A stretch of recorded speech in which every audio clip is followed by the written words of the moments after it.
Good morning students. How are you all? Hope you are doing good. So students, from last 3 videos we are discussing about our history chapter 7 and it is Ashoka the emperor who gave up war. So students, Ashoka belonged to which empire? He was from Maurya Empire. It was established by Chandragupta Maurya. So we all have seen the story how Chandragupta Maurya has established the Mauryan Empire, and we have also seen what kind of administration is done in the Mauryan Empire, starting from the division of the empire into further smaller bits and how effectively and how well organized is the administration in the place. And we have also seen that the capital city of Patliputra was also maintained with very great organization, and it was a very complex one. So we have seen into how many groups were the people divided and who was the person responsible for the other things in the city. Okay, so other than that, we have seen whenever the king used to appear in the public, how he used to go. That he used to go in a very big convoy. That means he used to be seated on an elephant decorated with gold and silver on a golden palanquin. Yes, we have seen, no, and he will be guarded by women soldiers. Yes. Now, as we have seen, when for such a small occasion, if he is going out, he is very making sure that he is secured and nobody is trying to kill him or attack him. But in the same situation, when he is going out for any battle, then will he be the same security or would it increase? Yes, it would compulsorily increase, and we have also seen that what kind of military did the king have. So he had 6 lakh soldiers divided into 6 branches, and about the branches also we have seen, and I have given you few tasks to be completed, and I hope you all have completed it. Okay students, but still we have discussed a lot of important things. Now the climax has come, so we will be discussing why did the Emperor Ashoka gave up war. So before that, let's learn a few things about Ashoka, why he is very popular, what are the qualities that made him very popular, and why is it important to learn about him. There might be something very good, that is why people liked him and he is very famous, maybe, right? So let's see why is Ashoka a unique ruler. So we would just make a point of that. So Ashoka is the most famous Mauryan ruler.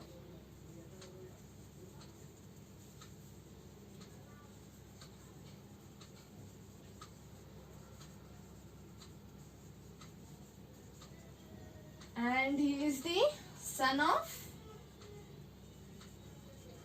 Bindusara. So students, after the death of Bindusara, Ashoka has ascended the throne in 269 BCE. Actually, Bindusara was dead in the year 273 BCE only. But why couldn't Ashoka ascend the throne soon after that is because he had to face a lot of opposition. That means there were many people who didn't wanted that Ashoka to become the next emperor. And there are many stories and many things. People say that he have killed many of his brothers. They say that he have killed 100 brothers to become the king. So these are the few rumors, or we can say few things that will be heard about the Ashoka. So students, as we have seen that after establishing the Mauryan Empire, the Chandragupta Maurya has extended the empire to a very great extent. That means already when Ashoka became the ruler, he inherited a very vast empire.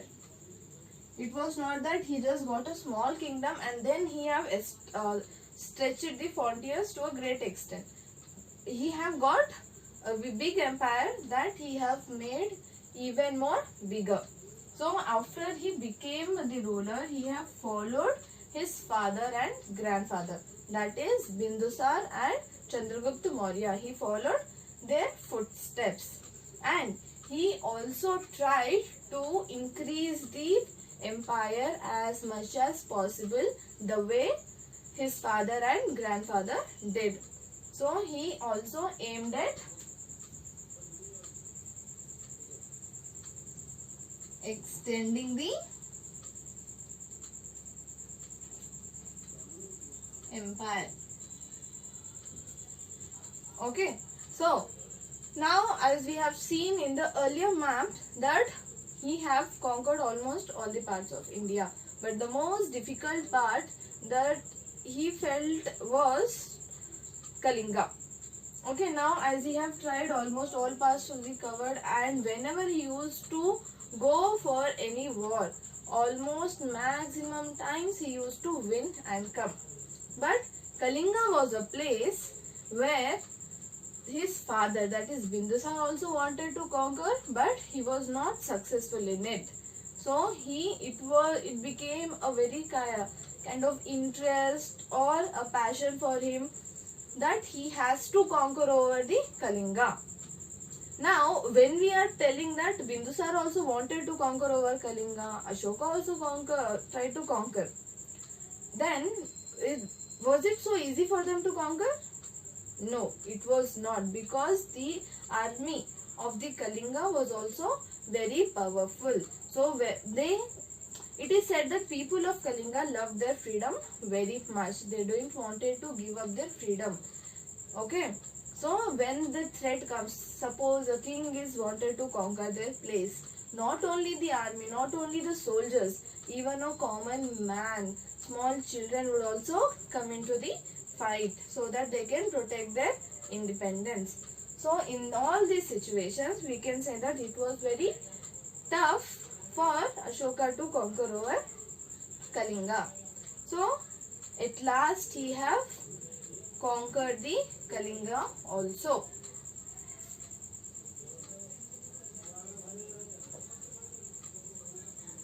Kalinga is nothing but today's Odisha. Okay, so today's Odisha is the Kalinga kingdom.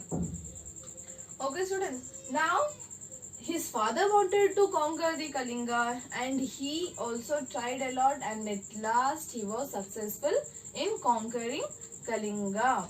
So after getting such a huge success, what would you do, students? You were trying, suppose for example, think that you were trying to get the full marks in a particular subject which is very difficult for you, or to get the highest marks in the class, and you have achieved it after a lot of efforts and hard work. What would you do?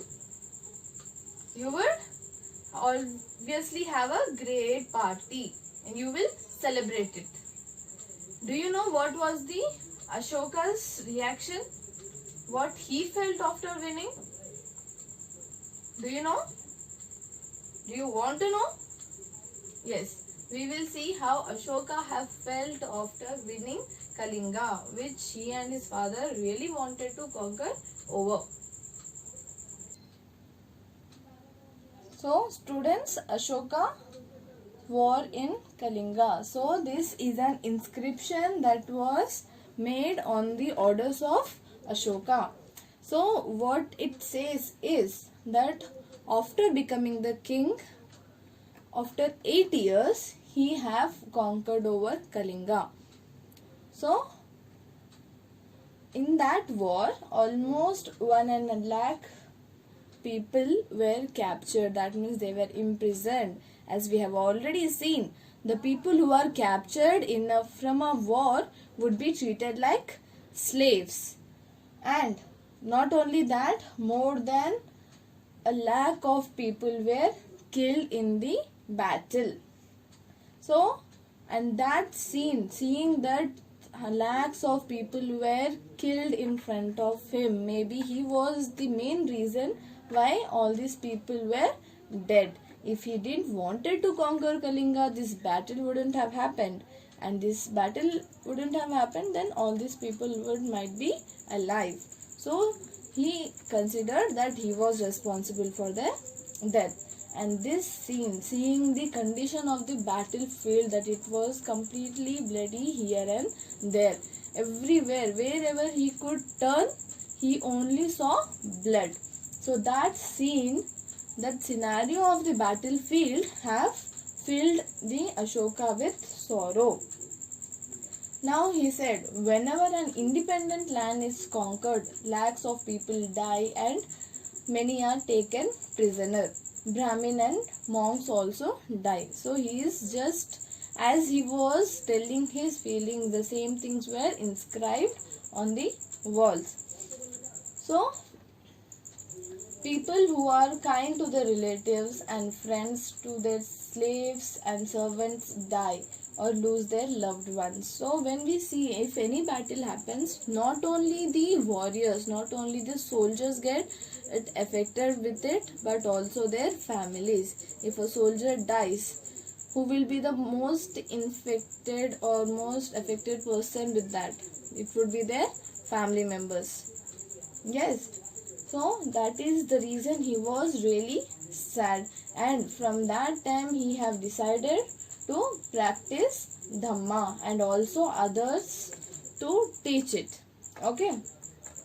So now he believed that, he started believing in a thought that winning people through Dharma is better than conquering them through force. Now if he wanted, he could have done with the love and affection. He could have conquered, he could have made all the people on his side with the love and affection, but he chose to battle, of which he regretted all his life.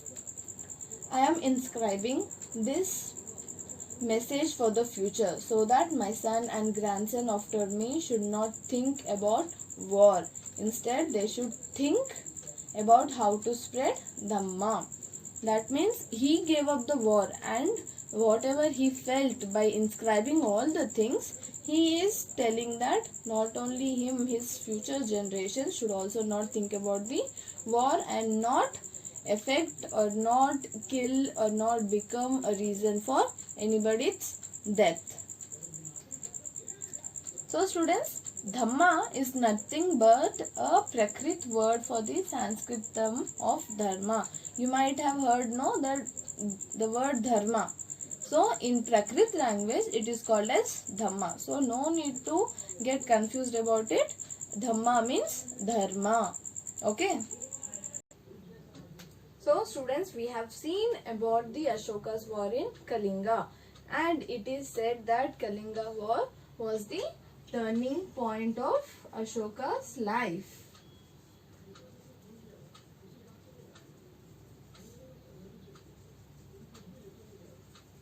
It was the turning point of his life, as after this war he have started developing and he was inspired by the principles of Buddhism. And it is also said that after this war only he started practicing Buddhism, and he traveled to Bodh Gaya, which is in Bihar, and after certain years he got enlightened.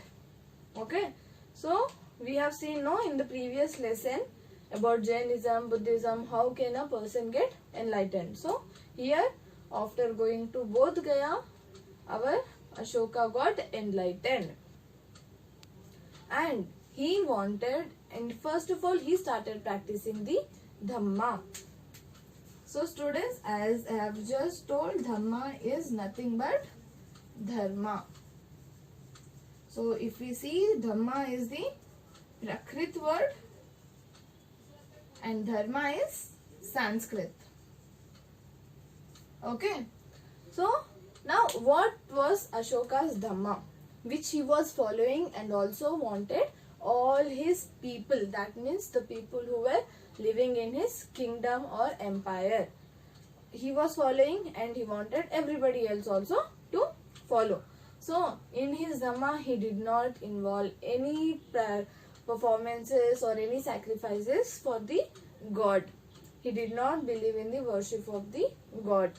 And as a father's duty will be there, right, to tell the children what is correct, what is wrong. So he also felt that same need for his people.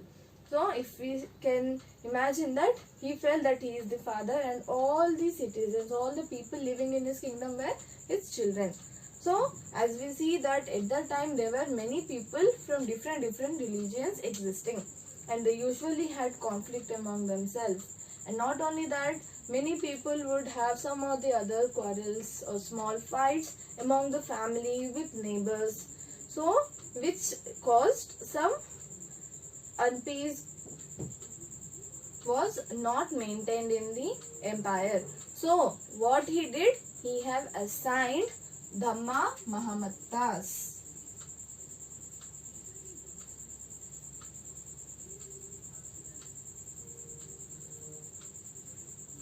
So he have appointed people as Dhamma Mahamattas, and their job was to solve the problems of the people living in his empire, and also to tell what he wanted to convey to the people, that about his Dhamma.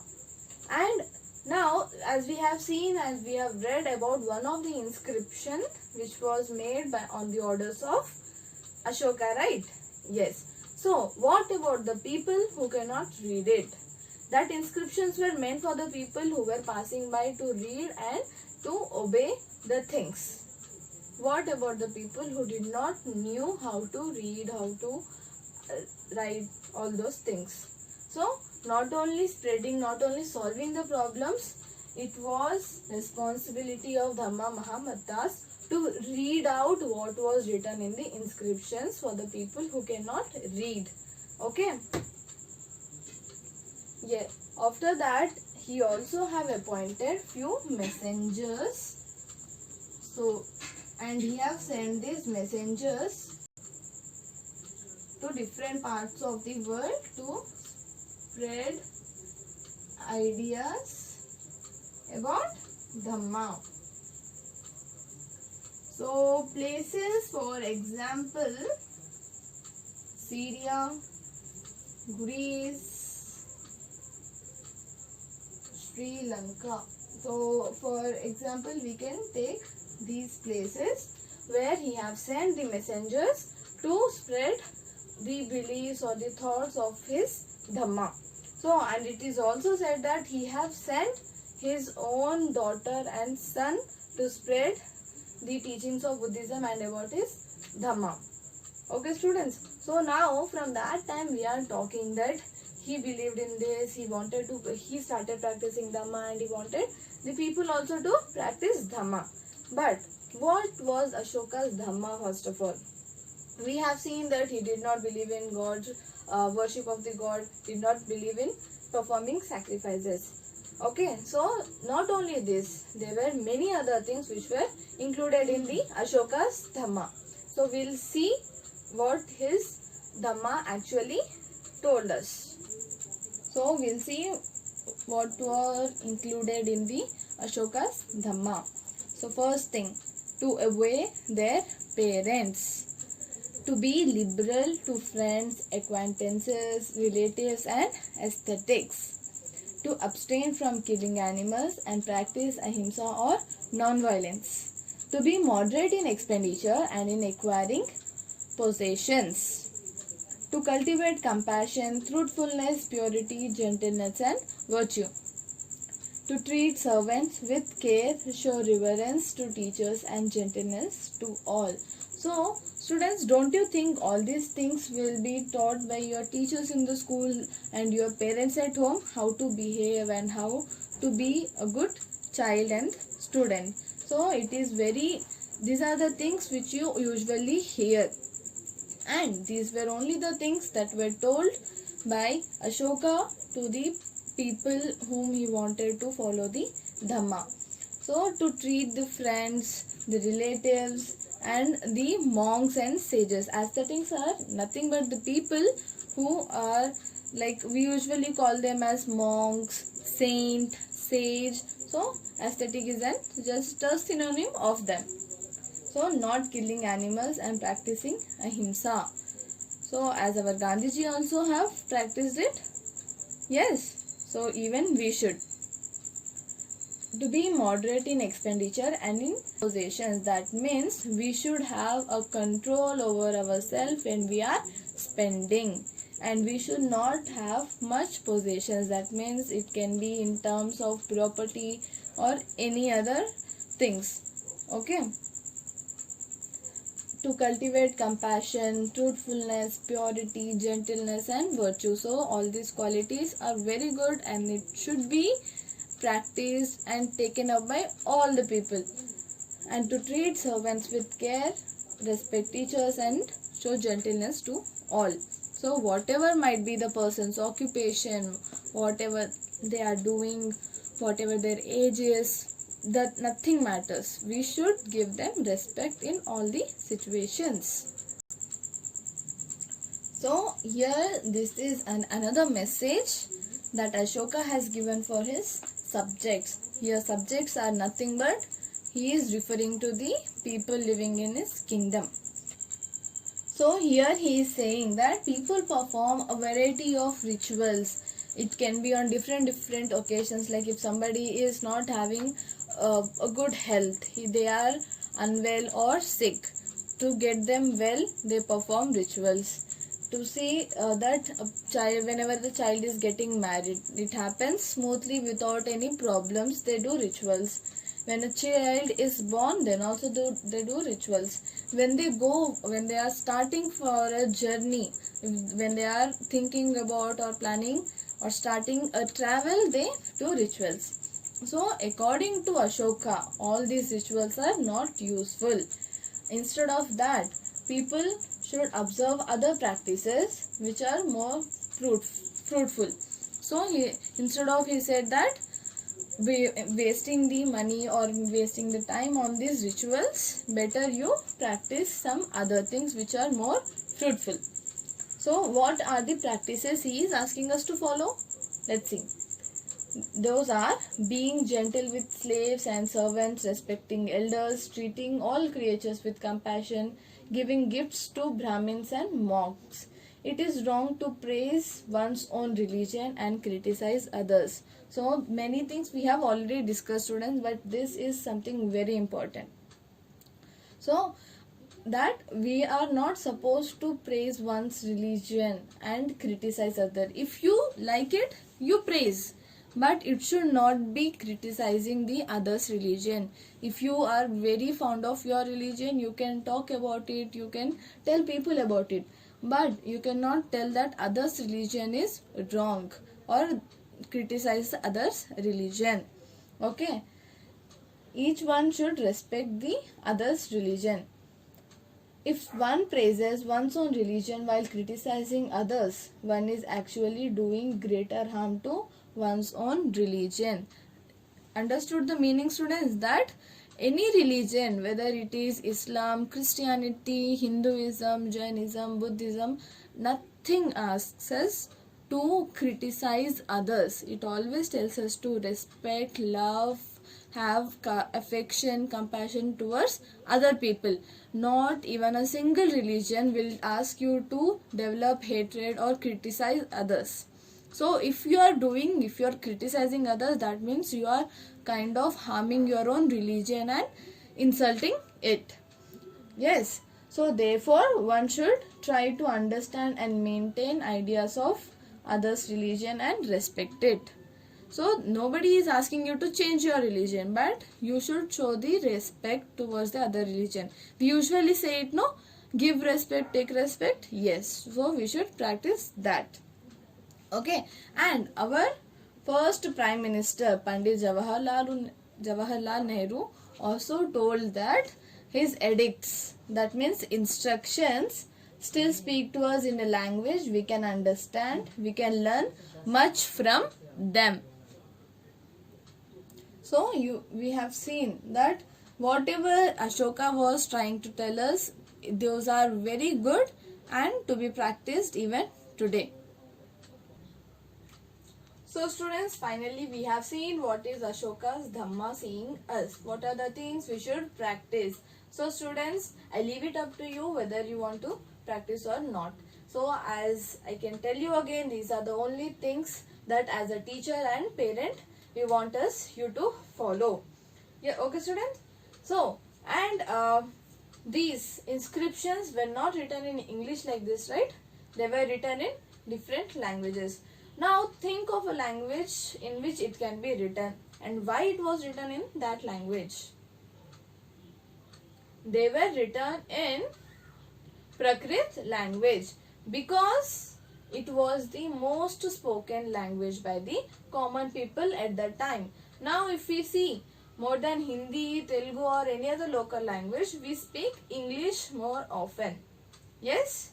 So, only at home or sometimes with friends we will be talking in our mother tongue. Other than that, 95% of our time will be spent talking in English. Yes. So, even at that time he has written all his inscriptions. They were all inscribed in the languages that people were comfortable with and they could understand. So students, now we are having many kind of languages. We have different languages. We have Malayalam, Bengali, Tamil, Hindi. So few words are common in them. Why do we find few words common? As they all have developed from a script called Brahmi script. So students, now I will be showing you a few similarities, or we can say they are almost the same. Okay.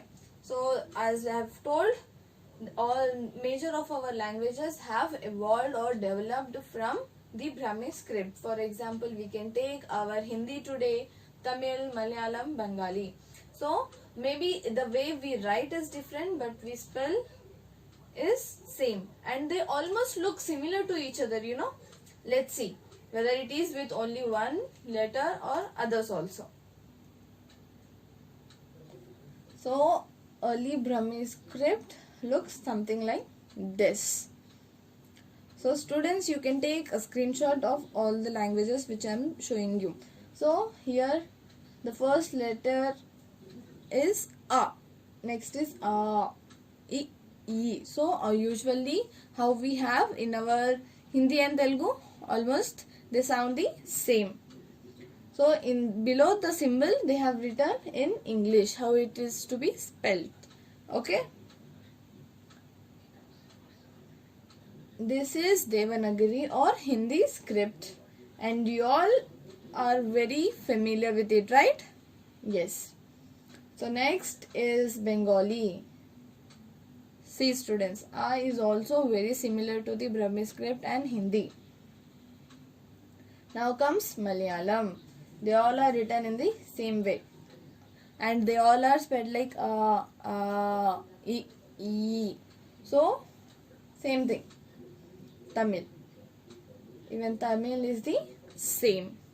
Okay students, so we have seen how different scripts have been evolved or developed from the early Brahmi script. So students, when all these things were going on, that means the Mauryan Empire establishment and Ashoka moving towards the Buddhism. So we have our neighboring country China. So what was happening in China? You want to know? We'll just see. Okay. Yes. So over that period of the time when Mauryan Empire was establishing and other things were going on, so the people of China were busy in the construction of Great Wall of China. So students, emperors in China have begun building this. Students, the Great Wall of China is one of our 7 wonders of the world, and the emperors of China have began the construction about 2400 years ago, and the time taken for the construction of this Great Wall was more than 2000 years. Okay, and this wall is about 6400 kilometers long. Now students, why did it take 2000 years to construct a wall? It's just a wall, no? It is big, lengthy. Okay, it's very long. But why did it take 2000 years? They could have made in 10 years, or okay, fine, they would have made in 100 years also. Why 2000 years? It was because the frontiers of the empire kept shifting. That means as we are having the fixed borders for the countries, at that time they did not have any fixed borders. So as we have seen earlier, the places one powerful king is coming, ruling and conquering. So even their borders, their frontiers were keeping on changing. So that is why it took almost more than 2000 years to construct this wall. Now, the wall was made up of stone and brick with long road along the top of the wall. As you can see in the first picture, students, there is a very sufficient space for people to walk through it. Watchtowers all along a distance of about 100 to 200 meters. So in the second picture you can see. Students, you can see here. So one watchtower is here, next is here, and next is here. Okay, so they are placed about 100 to 200 meters distance from each other. Okay, now what was the need to make this great wall? So it was only meant to protect the northern frontier of the empire from the pastoral people. As we have already seen earlier that whenever there was no green cover left in the places, the people used to move along with their herd, along with their cattle. Okay, so to avoid such people to cross the frontier, cross the border and enter China, they have made this great wall. So students, we have seen about the Mauryan Empire from the establishment to the how Ashoka have moved towards the Buddhism. Okay students, so as now one important topic we did not cover it all. So as there is an beginning to the empire, there will be also an decline. So how did this Mauryan Empire decline? So it was almost after 50 years after the Ashoka's rule, the empire started beginning. So as there was no particular reason or the logic behind the destruction of the Indus Valley civilization, here also we don't have any particular reason to be said, as only this reason was cause for the decline of Mauryan Empire. So they have said that as Ashoka have started believing in Buddhism and also wanted all the people and all the soldiers to practice the Buddhism, that included non-violence, that have weakened the army. So because that, other people who wanted to conquer over these places got a very good opportunity and they have conquered it. So this is just a thought of the people, that historians, that this might be one of the reason for the decline of the empire. So students, in this lesson we have seen from the start to the end of the Mauryan Empire and what made Ashoka gave up the war. So we have seen, right, anything, whatever he did was to extend the empire, but at last he regretted that he shouldn't have done it. Yes students, because it have taken lives of lakhs of people and kept another lakhs of people into trouble. Yes, so from this, why was it so important to learn this lesson, so that we should come to know what is right and what is wrong. Anything that can give us happiness on the cost of others' life or others taking others' happiness is not correct. Okay, so if you want to win over someone, it should be with love and affection, with the caring, not through the wars. Okay, so with this we have completed our history lesson number 7, students. So in the next video we will be starting a new chapter. Till then students, take care.